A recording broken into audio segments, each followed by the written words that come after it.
how identity is formed is something that mental psychologists, sociologists, psychiatrists have all considered, and in the book I do short forays into each of those attempts to try and understand things. But really what I wanted to do was approach it as a neuroscientist. And as a neuroscientist, we start inevitably with the brain cells themselves. And when you're born with pretty much all the brain cells you'll ever have. But it is the growth of the connections between the brain cells that accounts for the growth of the brain after birth. So even if you're a clone that's an identical twin, you're going to have a unique configuration of brain cell connections because these are forged by your unique experiences.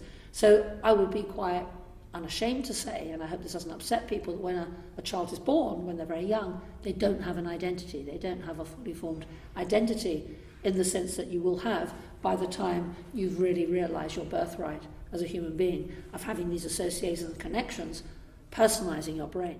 And what really troubles me is if, unusually as we are today, living in a world where for the first time things can unhappen. If you're playing a computer game, someone can be undead. This reversibility, this living in the moment, means that actions no longer have consequences, so you don't necessarily have the continuing life story that has characterised human beings up until now. And I think if we could see old age as the culmination of being human, not where you're decaying, not where you're going out to grass, but the apotheosis of your individuality, because it's after all the culmination of your lifetime experiences. You've never been more you when you're old than before.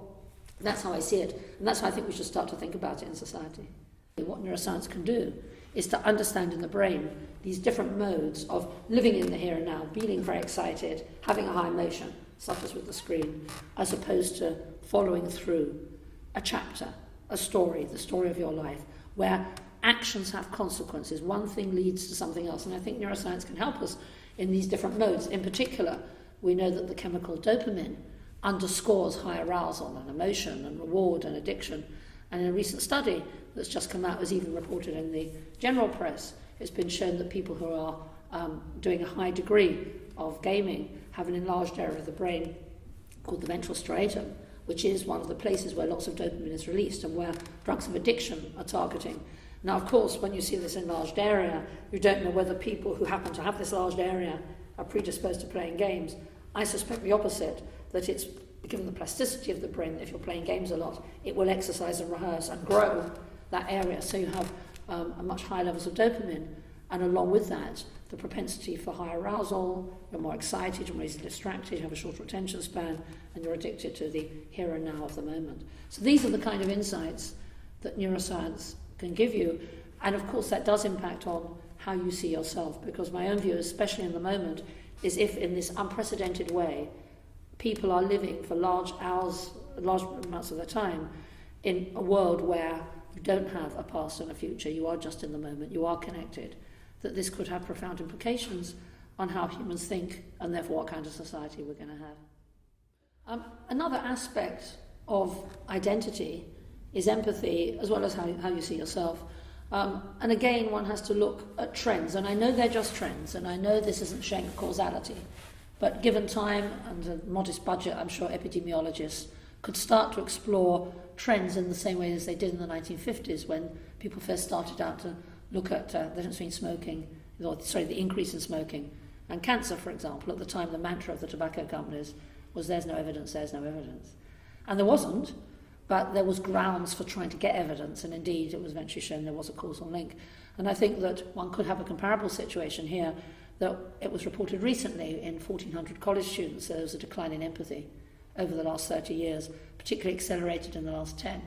To me, that's a rather eerie coincidence with the rise of the digital natives over the last 10 years. Now, I would be the first to say that doesn't prove it, but surely we should be looking into this. And you think about it, there would be a rationale. We know that eye contact and body language and voice tone and physical contact are very important in interpersonal communication. We know there's skills that you have to learn. We also know these are not available on Facebook. Where are those events that make you the person that you are, which no one else has done, that makes you unique? And I think if you're living in this world constantly of being blurred around the edges with others, then we might have eroded notions of identity. This is something that pervades all aspects, like climate change does, of our daily life, perhaps even more so.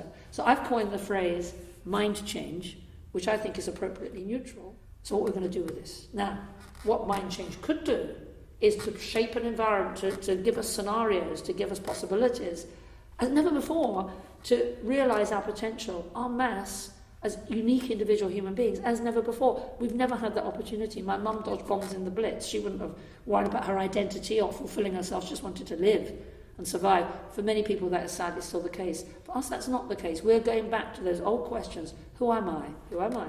What does it all mean? What do I mean? Why is my life meaningless? Or how can I make it meaningful?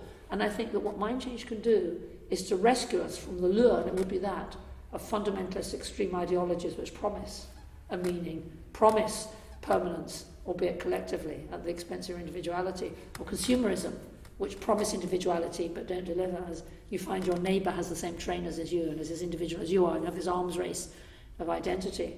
Mind change, if it's handled properly, if we all work together, we could, and we're imaginative, we could design for our kids, for the first time, a place where they could really stretch themselves to their true potential.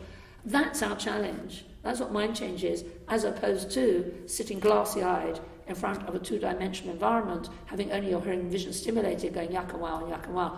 Wouldn't that have let down the ancient Greeks? Wouldn't they have been disappointed in us in trying to realise what humans are all about? Now, why an essay is different, even in medicine, which is what I was teaching, is that it does require you to have a lengthy argument, a train of thought where you have a beginning, a middle, and an end. And why I think an essay, because it is concise and much leaner than a book, it doesn't require you to do exhaustive literature reviews. It doesn't require you to set out the story in a parallel way. It really does focus on a clear argument, a clear thesis that you're setting out, where, as when you're an undergraduate and you have to refine all the existing literature into a relatively short essay. So the challenge was to actually be lean and mean and clean in the very argument that I wanted to use. This wasn't a coffee table book that was going to set out every single thing that was known about identity from all aspects. It was where I was using other disciplines to try and look for what they could offer and what they didn't. For me as a neuroscientist, to actually come up with some kind of original thought process as to what identity could be.